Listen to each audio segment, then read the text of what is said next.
ಎಲ್ಲರಿಗೂ ಸರ್ಕಾರಿ ಉದ್ಯೋಗಕ್ಕೆ ಸೇರಿ ಸುಂದರ ಬದುಕನ್ನು ಕಟ್ಟಬೇಕು ಎನ್ನುವ ಇಚ್ಛೆ ಇರೋದು ಸಾಮಾನ್ಯ. ಆದರೆ ಈ ಇಚ್ಛೆಗೆ ಹಲವಾರು ವಿಘ್ನಗಳು ಎದುರಾಗುವ ಕಾರಣಕ್ಕೆ ಅರ್ಧದಲ್ಲಿ ತಮ್ಮ ಇಚ್ಛೆಗಳನ್ನು ಬಿಡಬೇಕಾದ ಪರಿಸ್ಥಿತಿಯೂ ಇದೆ. ಸರ್ಕಾರಿ ಉದ್ಯೋಗ ಅಂದರೆ ಅದನ್ನು ಪಡೆಯಲು ಕೆಲವೊಂದು ಸಿದ್ಧತೆಗಳನ್ನು ಮಾಡಬೇಕಾಗುವುದು ಅನಿವಾರ್ಯ. ಈ ರೀತಿಯ ತಯಾರಿಗೆ ವೇದಿಕೆಯೊಂದನ್ನು ದಕ್ಷಿಣ ಕನ್ನಡ ಜಿಲ್ಲೆಯ ಪುತ್ತೂರಿನ ಶಾಸಕ ಅಶೋಕ್ ಕುಮಾರ್ ರೈ ಮಾಡಿದ್ದಾರೆ. ದಕ್ಷಿಣ ಕನ್ನಡ ಜಿಲ್ಲೆಯ ಯುವಕರು ಸರ್ಕಾರಿ ಉದ್ಯೋಗಕ್ಕೆ ಹೆಚ್ಚು ಸೇರಿಕೊಳ್ಳಬೇಕು ಅನ್ನುವ ನಿಟ್ಟಿನಲ್ಲಿ ರಾಜ್ಯದಲ್ಲಿ ಇದೇ ಮೊದಲ ಬಾರಿಗೆ ಹೊಸ ಪ್ರಯೋಗಕ್ಕೆ ಕೈ ಹಾಕಿದ್ದಾರೆ. ಯಾವ ಇಲಾಖೆಯಲ್ಲಿ ಉದ್ಯೋಗಕ್ಕಾಗಿ ಕಾಲ್ ಫಾರ್ ಮಾಡ್ತಾರೋ ಆಯಾ ಇಲಾಖೆಗೆ ಸಂಬಂಧಪಟ್ಟ ತರಬೇತಿಗಳನ್ನು ನೀಡೋದೇ ಈ ಯೋಜನೆಯ ಉದ್ದೇಶ. ಈ ಪ್ರಯೋಗದ ಮೊದಲ ಭಾಗವಾಗಿ ಮೆಸ್ಕಾಂ ಇಲಾಖೆಯಲ್ಲಿ ಉದ್ಯೋಗಕ್ಕೆ ಅರ್ಜಿ ಆಹ್ವಾನಿಸಿರುವುದು ಗಮನಕ್ಕೆ ಬಂದ ತಕ್ಷಣವೇ ಶಾಸಕರು ಮೆಸ್ಕಾಂ ಉದ್ಯೋಗಕ್ಕೆ ಬೇಕಾದ ತರಬೇತಿಗಳನ್ನು ನೀಡಲು ತಮ್ಮ ಟ್ರಸ್ಟ್ ಮೂಲಕ ಮುಂದಾಗಿದ್ದಾರೆ. ವಿದ್ಯುತ್ ಕಂಬಗಳನ್ನು ಏರುವ ತರಬೇತಿ, 800 ಮೀಟರ್ ಓಟ, ಗುಂಡೆಸೆತ ಹೀಗೆ ಎಲ್ಲ ರೀತಿಯ ತರಬೇತಿಯನ್ನು ಆರಂಭಿಸಲಾಗಿದೆ. ದಕ್ಷಿಣ ಕನ್ನಡ ಜಿಲ್ಲೆಯ ಮೆಸ್ಕಾಂನಲ್ಲಿ ಒಟ್ಟು 2500 ಫೋರ್ಮೆನ್ ಹುದ್ದೆ ಖಾಲಿ ಇದ್ದು ಇದರಲ್ಲಿ ಸುಮಾರು 450 ಹುದ್ದೆಗಳನ್ನು ಭರ್ತಿ ಮಾಡಲು ಸರ್ಕಾರ ಸೂಚನೆ ನೀಡಿದೆ. ಈ ಕುರಿತು ಮುಂಬರುವ ಜನವರಿ ತಿಂಗಳಿನಲ್ಲಿ ಭರ್ತಿಯ ಪ್ರಕ್ರಿಯೆಗಳು ಆರಂಭಗೊಳ್ಳಲಿವೆ. ಸಂಖ್ಯೆ ಅಭ್ಯರ್ಥಿಗಳು ಈ ಹಬ್ಬಕ್ಕೆ ಬರಬೇಕಾಗಿದೆ.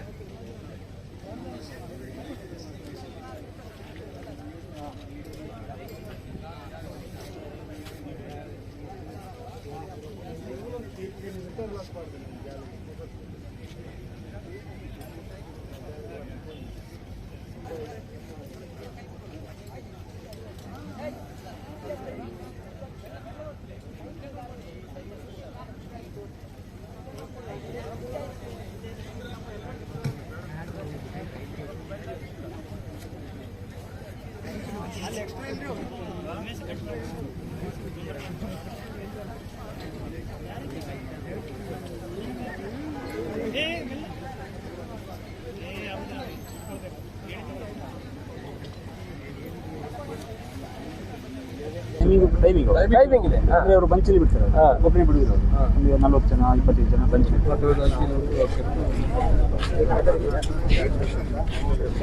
ಬರ್ತಿರುವಾರೆ.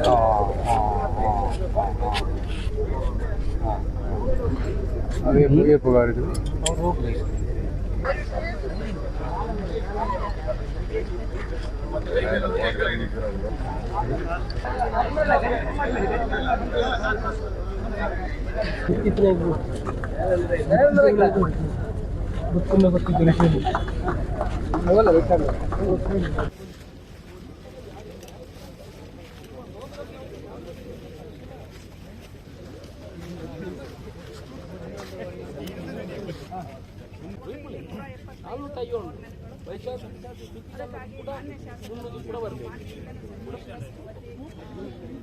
ಯುವಕರಿಗೆ ಕೆಲಸ ಕೊಡಬೇಕು. ಎಷ್ಟೋ ಯುವಕರು ನಮ್ಮಲ್ಲಿ ಉದ್ಯೋಗವಿಲ್ಲದೆ ಇದ್ದಾರೆ, ಅವರಿಗೆ ಕೆಲಸ ಕೊಡುವಂಥ ಕೆಲಸಗಳು ಆಗಬೇಕು. ಹಿಂದೆ ಕೂಡ ಈಗ KSRTCಗೆ ಸುಮಾರು 350-400 ಜನರಿಗೆ ಸ್ವಂತ ಖರ್ಚಿನಲ್ಲಿ ಟ್ರೈನಿಂಗ್ ಕೊಟ್ಟು ಅವರನ್ನು ಕಳಿಸುವಂಥ ಕೆಲಸ ಆಗಿದೆ. ಕಂಡಕ್ಟರ್ಗಳ ಇಲ್ಲಿ ಕ್ವಾಲಿಫರ್ ಆಗಿತ್ತು ದಕ್ಷಿಣ ಕನ್ನಡ ಜಿಲ್ಲೆಯಲ್ಲಿ ಒಬ್ಬರಾಗಿದೆ. ಇದು ದುರ್ದೈವ ಅಂತ ಹೇಳ್ಬೋದು. ಮೆಸ್ಕಾಮಿನಲ್ಲಿ ನಾವು ಹಿಂದೆ ಕೂಡ ಇಲ್ಲಿ ಬೇಕಾದಷ್ಟು ಜನ ಕೆಲಸಕ್ಕೆ ಬರ್ತಾರೆ, ಆನಂತರ ಅವರವರ ಊರಿಗೆ ವಾಪಸ್ಸು ಟ್ರಾನ್ಸ್ಫರ್ ತಗೊಂಡು ಹೋಗ್ತಾರೆ. ಅದಕ್ಕಾಗಿ ನಾನು ಲಾಸ್ಟ್ ಟೈಮು ನಮ್ಮ ಇಂಧನ ಸಚಿವರು ಬಂದಾಗ ಉಲ್ಲೇಖ ಮಾಡಿದ್ದೆ, ಸರ್ ಈಗ ಟ್ರೈನಿಂಗ್ ಕೊಡಬೇಕು. ಇವತ್ತು MD ಅವರಿದ್ದಾರೆ, ಅವರೆಲ್ಲ ಅದಕ್ಕೆ ಆಸಕ್ತಿ ತಗೊಂಡು ಈ ಸಲ ಮೆಸ್ಕಾಮಿನ ಜೊತೆ ನಮ್ಮ ಟ್ರಸ್ಟು ಸೇರಿ ಅವರಿಗೆ ಒಂದು 400 ಜನರಿಗೆ ಇಲ್ಲಿ ಟ್ರೈನಿಂಗ್ ಕೊಡುವಂಥ ಕೆಲಸಗಳನ್ನು ಮಾಡ್ತಾಯಿದೆ. ನಮ್ಮ ಭಾಗದ ಯುವಕರಿಗೆ ಕೆಲಸ ಕೊಡುವಂಥ ಕೆಲಸ ಆಗಬೇಕು. 450 ಜನರ ಬೇಡಿಕೆ ಇದೆ ನಮ್ಮ ಮಂಗಳೂರು ಮೆಸ್ಕಾಮಿಗೆ. ಇಲ್ಲಿಗೆ 400 ಜನರು ಇದಕ್ಕೆ ಭಾಗಿಯಾಗಿದ್ದಾರೆ. ಬೇರೆ ಕಡೆ ಕೂಡ ನಡೀತದೆ ಈ ಟ್ರೈನಿಂಗು. ಇದು ಫಸ್ಟ್ ಟೈಮು ನಡೀತಿರುವಂಥದ್ದು, ಈ ರೀತಿ ಆಗ್ತಾ ಇರುವಂಥದ್ದು. ಅದು ದಕ್ಷಿಣ ಕನ್ನಡ ಜಿಲ್ಲೆಯಲ್ಲಿ ಎಲ್ಲ ಯುವಕರ ಕೈಗೆ ಕೆಲಸ ಸಿಗುವಂಥದ್ದು ಆಗಬೇಕು. 3 ದಿವಸ ಟ್ರೈನಿಂಗ್ ಕೊಡ್ತೇವೆ. ಅದರ ಜೊತೆಯಲ್ಲಿ ಅವರು ಶಾರ್ಟ್ ಪುಟ್ಟು, 100 ಮೀಟರ್ ರೇಸು, 800 ಮೀಟರ್ ರೇಸು ಮತ್ತು ಸ್ಕಿಪ್ಪಿಂಗ್, ಇದು 3 ಕೂಡ ಇವತ್ತು ಮೆಸ್ಕಾಮನವರು ಹೇಳಿದರೆ ಅದಕ್ಕೆ ಎಲಿಜಿಬಿಲಿಟಿ ಕ್ರೈಟೀರಿಯಾ.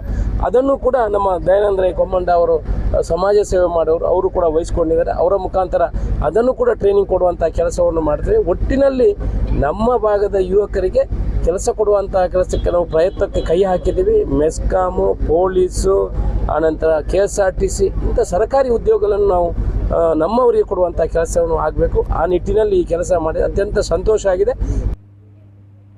ಈ ಹಿಂದೆ KSRTCಯಿಂದಲೂ ಕಂಡಕ್ಟರ್ ಹುದ್ದೆಗೆ ಅರ್ಜಿ ಆಹ್ವಾನಿಸಲಾಗಿತ್ತು. ಆದರೆ ದಕ್ಷಿಣ ಕನ್ನಡ ಜಿಲ್ಲೆಯಿಂದ ಕೇವಲ ಒಬ್ಬ ಮಾತ್ರ ಅರ್ಜಿ ಸಲ್ಲಿಸಿದ್ರು.